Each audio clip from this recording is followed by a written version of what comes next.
안녕하세요. 비아이오 성형외과 홍성표입니다.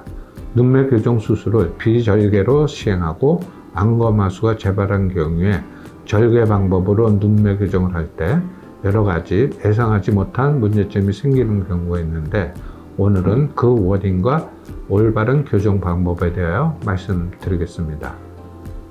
비절개 눈매 교정 방법은 절개 방법에 비해 수술이 간단하고 회복이 빠르고 흉이 생기지 않는다는 장점이 있습니다. 그러나 아직 재발률에 대하여 조사한 결과가 보고되어 있지 않고 상상수의 환자에서 안검하수가 재발을 하며 안검하수 교정 효과가 미미한 것으로 알려져 있습니다. 그래서 안검하수가 재발한 경우는 절개 방법으로 재수술을 하게 되는데, 일반적으로 절개 눈매 교정 수술을 한 경우의 재수술과 다르게 예상하지 못한 부작용이 생기는 경우가 많습니다. 비절개 눈매 교정 수술 후 다시 절개로 눈매 교정 수술을 하면 수술 중에 올려준 눈꺼풀이 내려오는 경우가 많고, 눈매 교정을 조금만 하여도 절개 방법 재수술의 경우보다 눈이 많이 감기지 않으며 아래를 볼 때 눈꺼풀이 덜 내려가는 리드렉 현상이 생기고 결막이 밖으로 밀려 나오는 결막 탈출이 생기는 경우도 있습니다. 그리고 어지럽거나 가슴이 두근거리는 이상한 증상, 즉 뮬러 증상이라 하는데, 이런 현상이 생기는 경우도 있습니다. 이 사진의 경우는 비절개 눈매 교정 수술 후 안검하수가 재발하여 내원한 경우입니다. 재수술 전에도 왼쪽 눈이 덜 감기는 상태였습니다. 절개법으로 눈매 교정 수술을 하여 양쪽 눈의 눈높이를 맞추어 줬습니다. 그러나 수술 후 일주일경 왼쪽 눈이 작아지면서 눈을 심하게 감기지 않는 상태로 변화했습니다.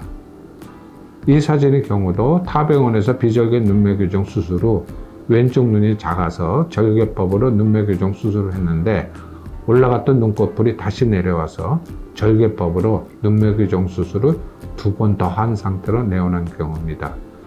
이 경우는 비절개 눈매 교정 수술 후에 절개법으로 눈매 교정 후 생길 수 있는 부작용이 전형적으로 모두 나타났던 경우입니다. 타 병원에서 양쪽 눈의 비절개 눈매 교정 수술 후 오른쪽 눈에 절개 눈매 교정 수술을 받고 내원한 경우로 오른쪽 눈에 안검하수가 재발을 하였고, 아래를 볼 때 눈꺼풀이 내려가지 않는 리드렉이 심하게 생긴 경우입니다. 이런 문제점이 생기는 이유는 다음과 같습니다.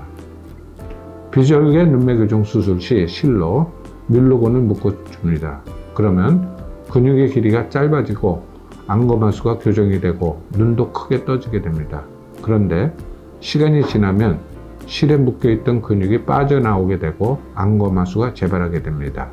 그리고 실에 묶여있었던 뮬러근이 흉으로 변한 상태가 됩니다.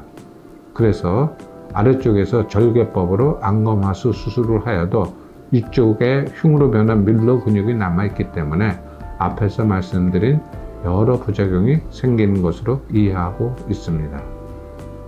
그래서 이런 부작용을 줄이기 위해서는 비절개 눈매 교정을 풀러서 짧아진 근육의 길이를 늘려준 다음에 필요한 안검하수 수술을 해야 합니다.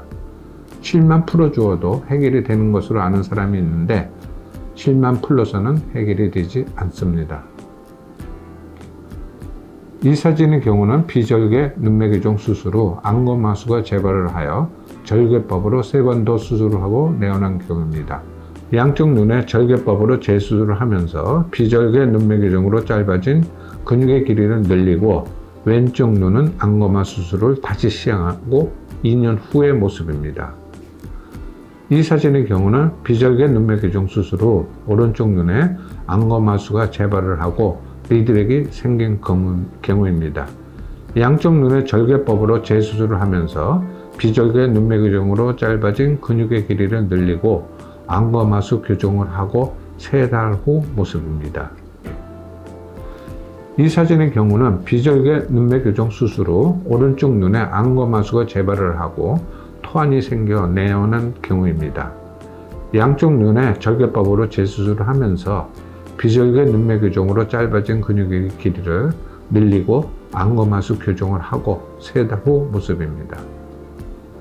비절개 눈매교정 수술을 한 경우 아니면 비절개 눈매교정 수술 후 절개법으로 재수술을 한 경우에 어지럽거나 가슴이 두근거리는 증상을 느끼는 경우, 메스꺼움을 자주 느끼는 경우, 그리고 심하면 물도 삼키기 힘들다고 호소하는 경우가 있습니다. 이런 증상은 아직 의학적으로 확정된 증상은 아니지만 밀러 증상이라고 호칭하고 있습니다. 이런 증상이 생기는 이유는 비절개 눈매교정 수술로 밀러근이 짧아져 있는데 재수술로 더 짧게 만들어주면 근육의 길이가 매우 짧아져 있는 상태가 됩니다. 그러면 눈을 뜰 때 근육을 당기는 힘이 리셉터로 전달이 되고 이런 자극이 뇌를 자극해서 생기는 증상으로 이해하고 있습니다. 이 환자의 경우는 매몰로 쌍꺼풀 수술을 하였고 안검하수 교정을 원하여 내원한 경우입니다. 절개 방법으로 눈매 교정 수술을 하여 양쪽 눈의 눈높이를 맞추어 주었습니다. 그런데 수술 중 근육에서 비절개 눈매 교정 수술 시 사용하는 실이 많이 나와서 환자에게 물었는데 눈매 교정 수술을 한 적은 없다고 대답하였습니다. 그런데 수술 바로 다음 날 오른쪽 눈이 다시 작아졌으며 일주일째 밀러 증상이 나타났습니다. 그래서 일주일째 비절개와 절개 눈매 교정한 상태를 모두 풀어주었으며 쌍꺼풀의 크기를 줄여주는 수술을 다시 하여 이후 밀러 증상이 없어졌습니다.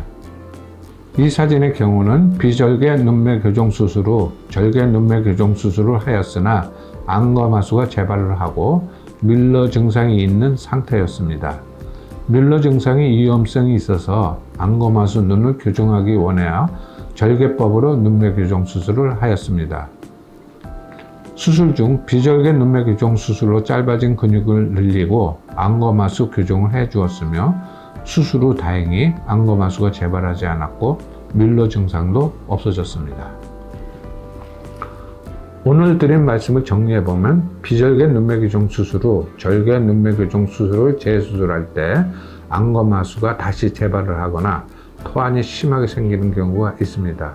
그리고 리드렉이나 결막 탈출과 같은 부작용이 생기는 경우도 있으며 밀러 증상이 생기는 경우도 있습니다. 그래서 재수술 시에는 비절개 눈매 교정으로 짧아진 근육의 길이를 늘리고 안검하수 교정을 해야 이런 부작용을 최소화할 수 있습니다. 감사합니다.